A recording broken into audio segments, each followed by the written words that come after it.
Estamos com o Bispo Dom José. Bispo, o senhor acabou de falar, de lançar, de apresentar a campanha da fraternidade, que é a questão da violência. Aí eu pergunto para o senhor, essa violência, ela está ligada à questão social, que por sua vez está ligada à questão econômica do país, né? Do país, do mundo de um modo geral. Mas nós estamos falando de Brasil. Qual que é a opinião do senhor com relação a essa junção da violência social e economia? Sim. Em primeiro lugar, Geraldo, é importante a gente frisar que a violência ela tem muitas causas. Essas causas começam, digamos assim, do lado de dentro, né? Começam de um coração incapaz de amar, incapaz de conviver, incapaz de respeitar, e digamos assim, essa situação interna, ela vai se expandir para fora desta vida, vai estabelecer relações conflitivas, relações de violência, relações de desgaste, até que nós entramos num macrosistema onde de fato há uma organização social que gera empobrecidos, que gera desigualdades, que gera insegurança, que gera todas as formas de instabilidade, e isso vai repercutir no todo da sociedade e também, digamos, na vida de cada sujeito, de cada cidadão, de cada pessoa. A gente percebe, e o documento base que trata do tema da campanha diz isso, né, que a primária forma de violência é a pobreza. E a pobreza é resultado de uma organização social, né? A pobreza é o resultado de um modo de organizar o Estado, né? De pensar a sociedade, né? Se estabelece uma sociedade profundamente desigual, marcada por privilégios, por corporativismos, por elites que dominam e por uma massa esmagadora de pobres, né? De assalariados, de gente que tem pouco acesso aos bens sociais, aqui vai gerar sim um quadro de instabilidade, de insegurança, né? Digamos que nossos presídios tem lá gente que articulou o narcotráfico, gente que matou 1, 2 ou 10, mas também ali tem gente que roubou uma galinha. Ali tem gente que, digamos assim, infringiu algo mínimo daquilo que seria um patrimônio de cuidado com as pessoas ou com as cidades, enfim. Houve quem violou minimamente a norma e também está lá. Então, é verdade que num sistema econômico, né, o Papa Francisco fala muito disso, né, isso também é verdade, um sistema econômico como o nosso, né, capitalista, onde, digamos, o que está no foco é o lucro, é o trabalho, é o bem-estar das pessoas, sobretudo das classes de comando, e em detrimento de uma esmagadora classe operária, trabalhadora, assalariada, aqui estamos diante de um quadro gerador, sim, de violência, né? É claro que nós precisamos avançar para políticas públicas de cuidado, né? Eu digo sempre que o político que faz coisa boa não está fazendo mais do que obrigação.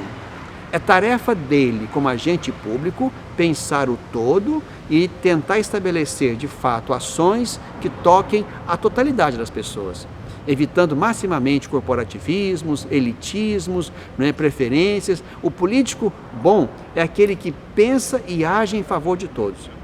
E não simplesmente, digamos assim, com políticas pequenas, assistencialistas, protetoras, mas políticas que de fato promovam a vida, promovam o cidadão, promovam o trabalhador, promovam a dignidade da pessoa humana. É aqui que está a doutrina social da Igreja, né? Não se trata de dar pequenos favores, né? ou pequenos pratos, mas se trata de criar uma cultura de trabalho, uma cultura de dignidade, uma cultura de respeito. O político que faz isso não está fazendo mais do que a sua obrigação.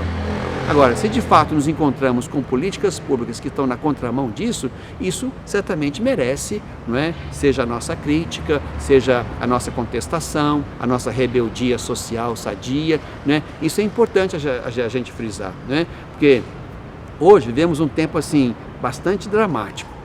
Às vezes, criticar algo deste personagem é como afirmar o outro personagem. Não é bem assim não, né? Aqui o que está em questão não são personagens A ou B, o que está em questão é uma política nacional.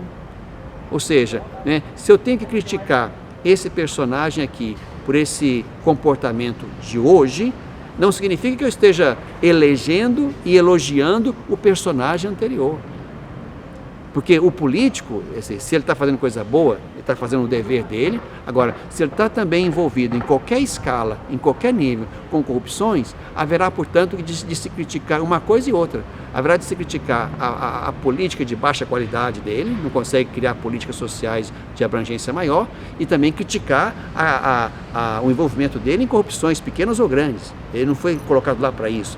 Agora, nós tínhamos que recuperar a capacidade de criticar políticas públicas sem que isso signifique, não é, aderir ou apoiar este ou aquele personagem que fez isso ou aquilo. Repito, quem fez bem não fez mais que obrigação. E se também houve ali, não é, em qualquer modelo político, em qualquer personagem político, também envolvimentos com ações de corrupção, de suborno, de violência social, enquanto estragou e apropriou-se indevidamente de patrimônio público, haverá de se culpabilizar este ou aquele. Nós temos que passar a pensar políticas públicas mais do que personagens, né? E se tiver que eliminar esse personagem aqui, porque ele está em desacordo com a política pública, né? Ele fez isso, mas não fez aquilo, haveremos de pensar personagens novos. Isso aqui acho que talvez falta um pouco no nosso contexto, né? Às vezes estamos muito polarizados entre este ou aquele, como se este é o ruim, aquele fosse o bom, ou aquele é o ruim, esse é o bom. Não, aqui não se trata de pensar personagens, se trata de pensar políticas. E haverá de se culpabilizar, responsabilizar, punir, por que não, todos aqueles agentes públicos que não fizeram como deveriam. Bispo, esse momento da campanha da fraternidade seria um momento propício e interessante para que os políticos pensassem nessa questão da violência e do social do país, não é isso? Sem dúvida. Há um médico, não é brasileiro, não me lembro mais a nacionalidade dele, que dizia assim, que a política é a arte da grande medicina. Isto é, a política é a arte de fazer um bem maior. E dizia ele que se converteu hoje na arte da psicopatia, isto é, tem se tornado o lugar, o meio pelo qual a confusão, a desordem vai entrando na cabeça das pessoas e no corpo da sociedade. Aquele meio que deveria ser o meio de organização da sociedade, de estruturação dos benefícios, de distribuição dos benefícios, se tornou, infelizmente, um meio para se criarem corporativismos, se favorecer corrupção de grupos. Essa não é a política na sua intimidade ou na sua essência, ou na sua mais perfeita expressão, né?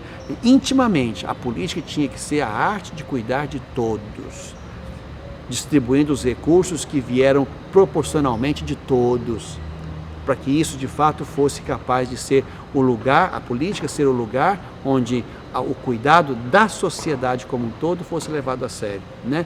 Então, de fato, quando a campanha da fraternidade chama atenção para a violência, nós temos que pensar sim em políticas públicas, em personagens públicos que vão se preocupar com isso.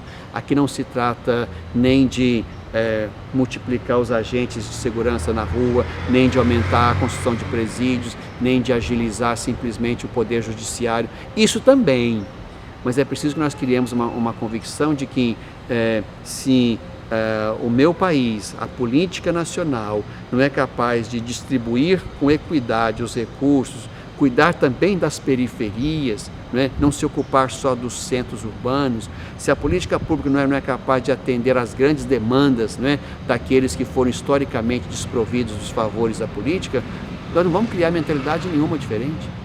Haverá sempre, digamos assim, aquele grupo que, por causa da sua situação social, haverá de criar também dificuldades até mesmo na convivência humana, resultado essa violência de uma violência anterior, que é aquela da privação dos direitos e dos benefícios.